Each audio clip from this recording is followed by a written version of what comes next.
Rabies was an old superstition from the times when devils ran between animals and man, carrying disease. Various remedies included placing a madstone over the area of the bite to draw out the madness, chewing or swallowing some hair of the dog that bit you, or binding it on the wound, and the extract of wild cockroach.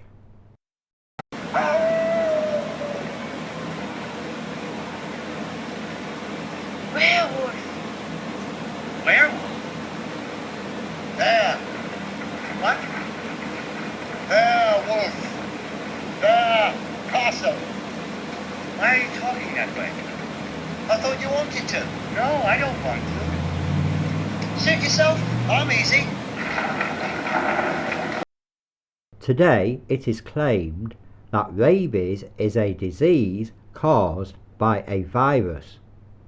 It has the same symptoms as dehydration: foaming around the mouth, headache, severe irritability, and if left without water, death. Louis Pasteur, considered the father of germ theory, turned this old superstition into a money-making disease. Dr. Matthew Woods, a contemporary of Pasteur, then a leading member of the Philadelphia Medical Society, wrote much on the subject of rabies.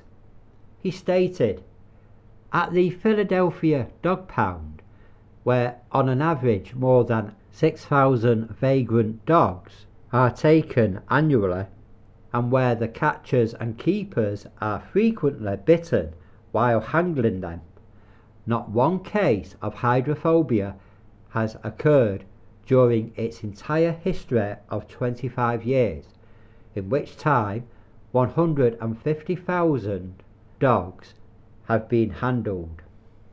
Dr. Charles W. Dulles, lecturer on the history of medicine at the University of Pennsylvania, who was appointed by the medical societies of the state to investigate rabies, stated that he is inclined to the view that there is no such specific malady.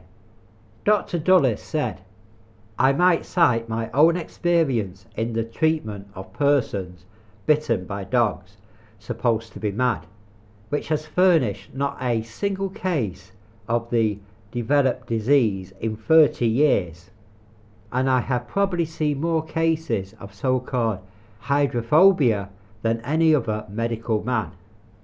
Dr. Wilcox of New York investigated a rabies scare because of 11 alleged deaths from rabid dog bites. Upon complete investigation, it was found that not one of these deaths was due to rabies. With the publication of his report to the City Council, the rabies scare ended. Dr. Elmer Lee ended another rabies scare on Staten Island. On autopsy, the rabid dog was found to have died of threadworms that were lodged in the heart of the animal, not rabies. Louis Pasteur, like others of his time, believed the body was a sterile vessel, and bacteria invaded it from the outside. He could never find any microbe capable of creating rabies, so he claimed he had discovered a new pathogen, which he called virus, meaning poison. This is where the modern understanding of virus originates from. The reason, he claimed, that he could not discover a microbe for the cause of rabies was that it is invisible, impossible to see under the light microscope of the time because of its tiny size.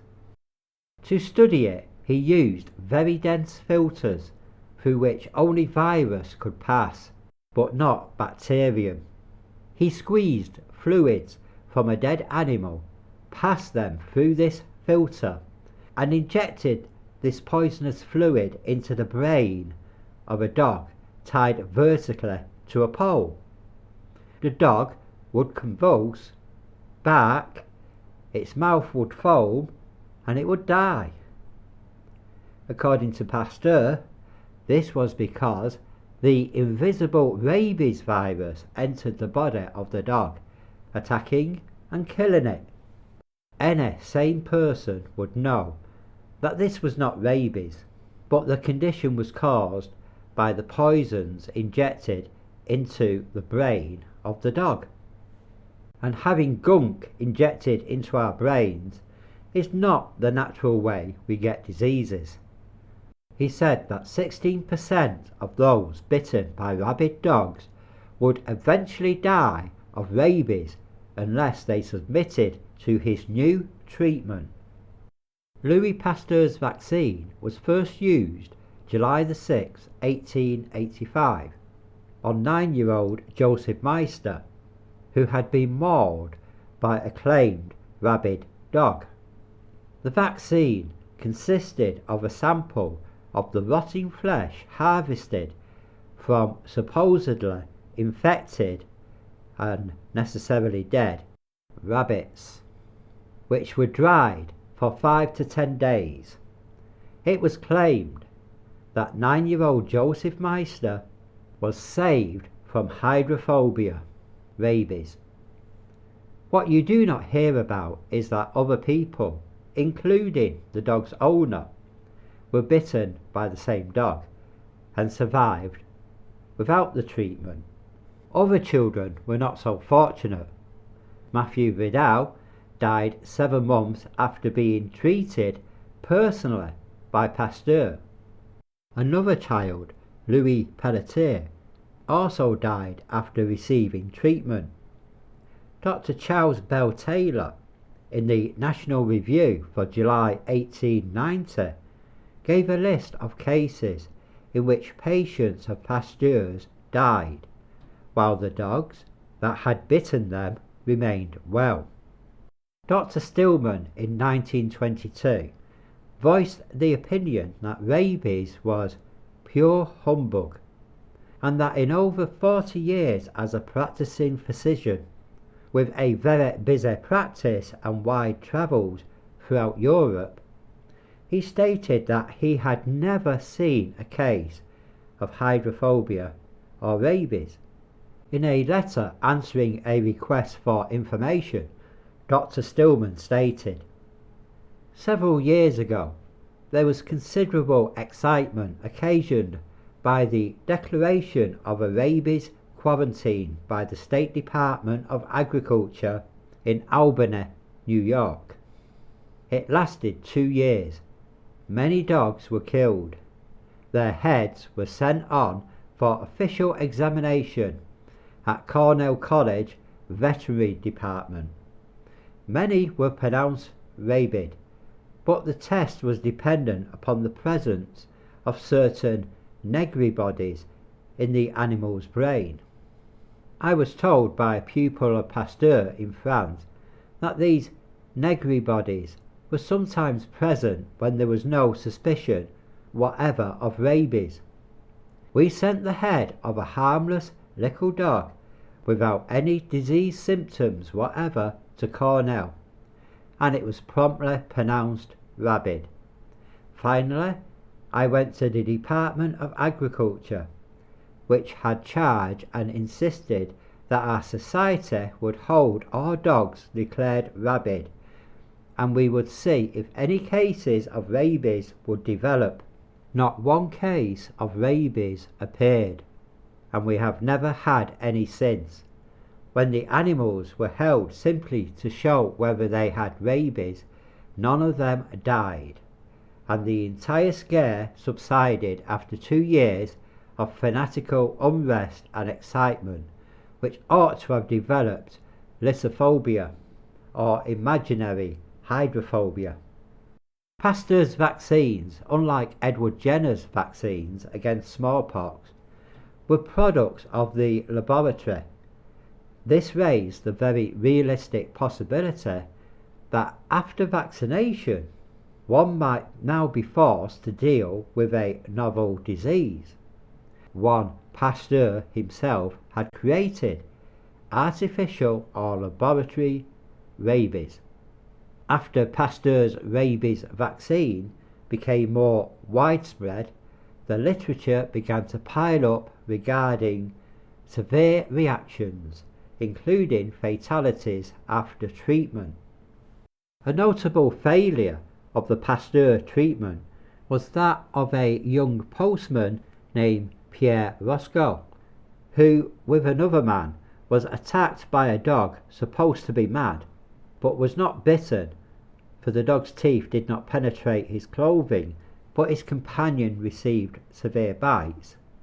The latter refused to go to the Pasteur Institute and remained in perfect health, but the unfortunate Roscoe was forced by the postal authorities to undergo the treatment, beginning March the 9th.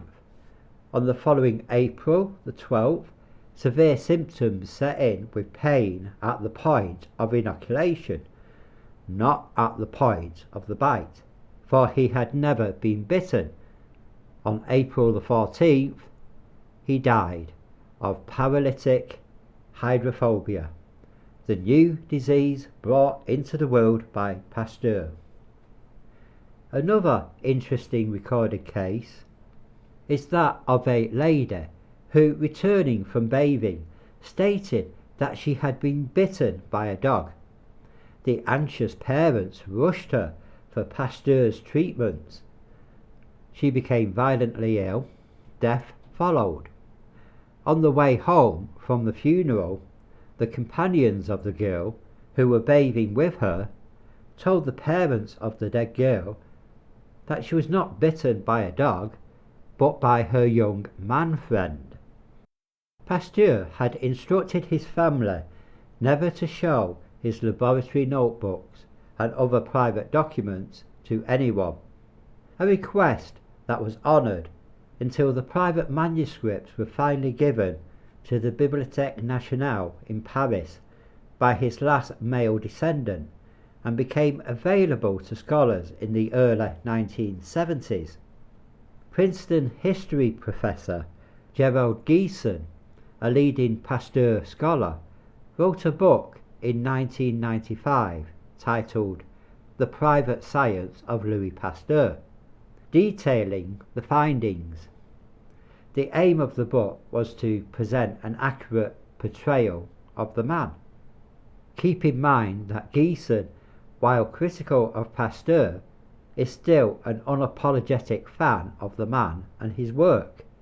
Fortunately, Geeson was honest enough to point out the flaws in Pasteur's research that should have cast doubt on his findings and theories. Here are a few reviews of the book that gives us some insight into Pasteur's character. In The Economist of 1995 we read, "At moments critical to his most dramatic scientific achievements, Pasteur misrepresented his work so as to marginalize opponents and to gain public confidence, private sponsorship and scientific prestige." The science section of the New York Times commented, "Pasteur lied about his research, stole ideas from a competitor, and was deceitful in ways that would now be regarded as scientific misconduct." From the New England Journal of Medicine, in some cases, Pasteur's behavior may be termed showmanship, but in others it clearly amounted to deception. Pasteur was a fame and power-hungry showman. His experiments were put on like shows to crowds of people, in which he deceived the onlookers and massaged data to fit his own desired scientific ambitions.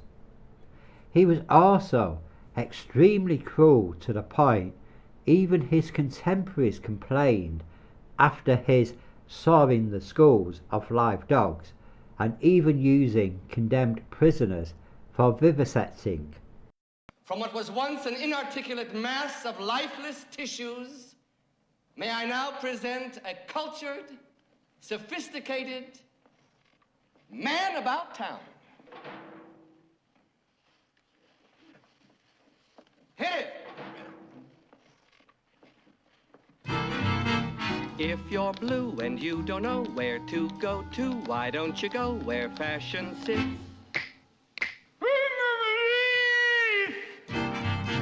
Different types who wear a day coat, pants with stripes, or cutaway coat, perfect fits. Dressed up like $1 million trooper, trying mighty hard to look like Gary Cooper.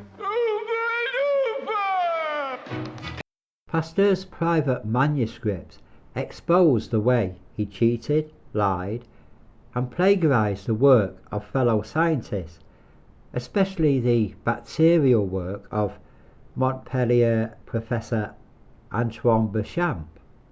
So how did this charlatan become the great god of scientists today, in whose memory France has erected statues all over the land?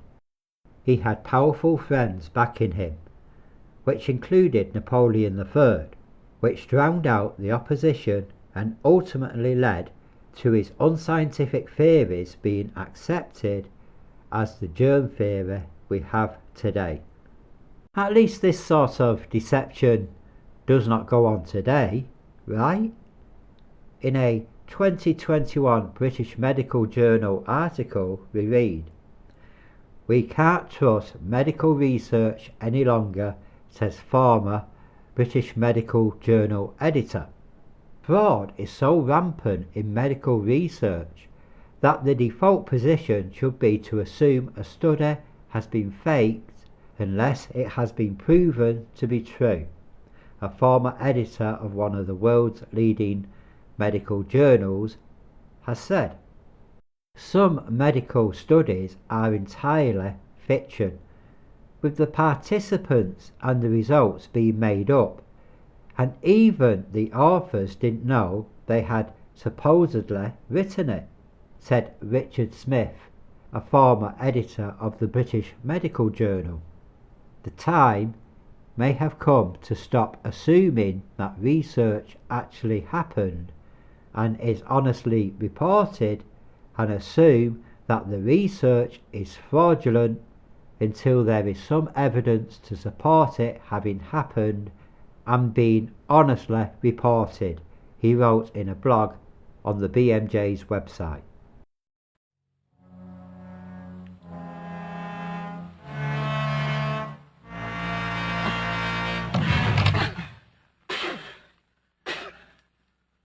What a filthy job. Could be worse. How? Could be raining.